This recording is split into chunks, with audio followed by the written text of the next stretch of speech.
इल्तुतमिश किस तरीके से इसने अपने देश को मंगोल अटैक से बचाया, कौन सी ऑर्थोडॉक्स पॉलिसी इसने यूज़ करके मंगोल्स को हिंदुस्तान से हटा दिया, यानी कि हिंदुस्तान में प्रवेश नहीं करने दिया।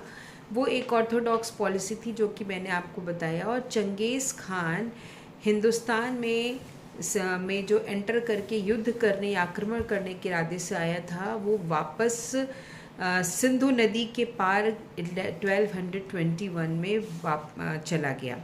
और इस तरीके से इल्तुतमिश ने हिंदुस्तान के किंगडम को, यानी अपने किंगडम को बचाया। अब हिंदुस्तान के इस किंगडम को बचाने के बाद इल्तुतमिश का जो राज्य था उसके बाद किसने संभाला?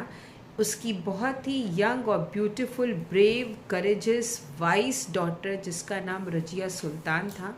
और रजिया सुल्तान को हिंदुस्तान की पहली मुग़ल शासिका के नाम से भी जाना जाता है।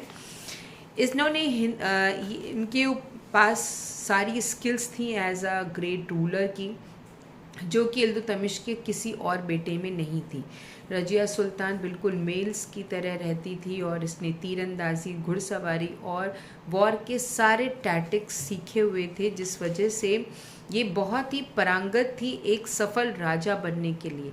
लेकिन इल्तुतमिश के दरबार के जो नोबल्स थे उनको बिल्कुल भी नामंजूर था कि एक वुमेन होकर के, एक स्त्री होकर के वो सिंहासन पे बिना पर्दा के बैठे और लोग उसके सामने आकर के नतमस्तक हों। हालांकि यहाँ पे नोबल्स का मानना ये था कि वो एक महिला के आगे झुकना उनके ईगो को हर्ट करना होगा, इसलिए वो किसी भी मुस्लिम शासिका के अधीन नहीं रहना चाहते थे। तो नोबल्स ने रजिया सुल्तान को रिजेक्ट किया। बट फिर भी रजिया सुल्तान, चूँकि अपने फादर के द्वारा न्यू सक्सेसर अलॉट की गई थी, नॉमिनेटेड की गई थी, इसलिए रजिया सुल्तान ने कुछ साल तक सफल रूल किया। बट फाइनली नसरुद्दीन महमूद, जो कि इल्तुतमिश का यंग बेटा था, इसके साथ मिल करके नोबल्स ने कॉन्स्पिरेसी करी रजिया सुल्तान के खिलाफ। लेकिन रजिया सुल्तान को जब ऐसा लगा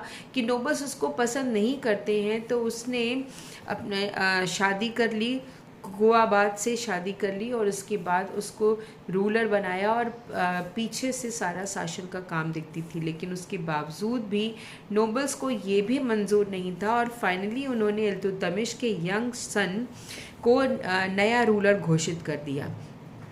वो भी इनकैपेबल था और पूरी तरीके से मामुलक डायनेस्टी को नहीं